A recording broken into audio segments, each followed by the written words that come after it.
Okay mga boss idol, gagawa tayo ng tutorial paano ba magpalit ng stud bolt dito sa front axle ng Badja RE. Ito lang gawin natin mga boss idol, sundan nyo lang ako. Tanggalin lang natin yung gulong.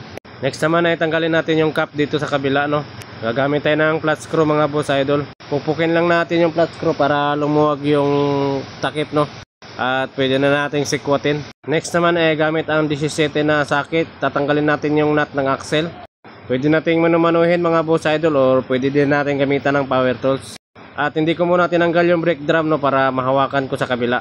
At next naman ay gagamitan natin to ng punsol mga boss idol. Tingnan nyo yung punsol ko mga boss idol, oh.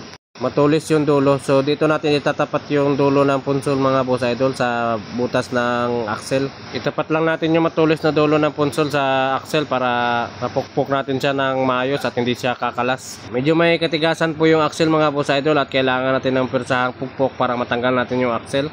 At yan ang mga boss idol, natanggal na yung brake drum, pati na rin sumunod na rin yung axle.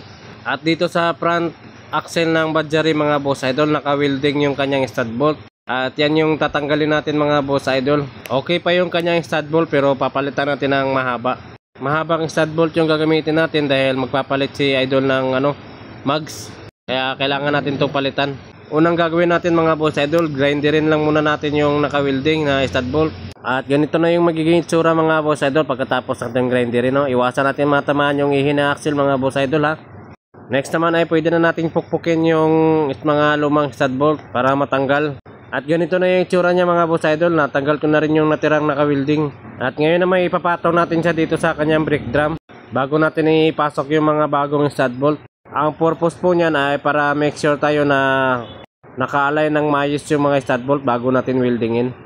Ayan mga boss idol, at pukpukin na natin siya hanggang sa lumapat yung kanyang ulo, no. At yan na mga boss idol, sinimulan na nating weldingin. Naglagay lang ako ng harang mga boss idol para hindi matamaan yung ihi ng axle. Minsan kasi pag nag-welding tayo may mga lumilipad na mga parang bilog, no. Kaya harangan lang natin para hindi matamaan yung pinakaihi niya. Yan, at pagkatapos ating weldingin, no, so pwede natin ikabit. Pero bago yan, lagyan na rin natin ng grasa yung loob ng trailing arm. Sa pag-press naman ng axle mga boss idol, no, gamitan ulit natin ng punsol. At dito tayo sa punsol magpupukpok para makapasok ng maayos yung axle.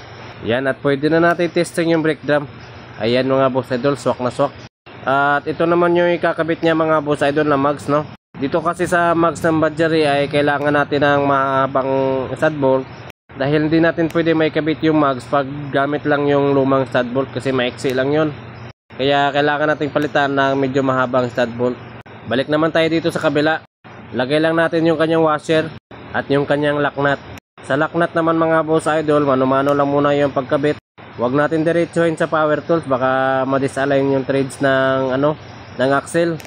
Kaya ginamitan ko muna ng ratchet panigurado na nakapasok ng maayos yung lock nut bago ko sinundan ng power tools. Ayan mga boss idol, okay na at pwede na natin ibalik yung kanyang takip.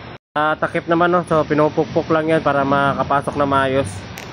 Ganyan lang mga boss idol, maraming salamat po sa inyong panonood. Swabing-swabe yung dating. Basta pag nagpalit ka ng bagong mugs, kailangan natin dyan ng medyo mahabang stud bolt dahil medyo makapal yung mugs mga boss idol.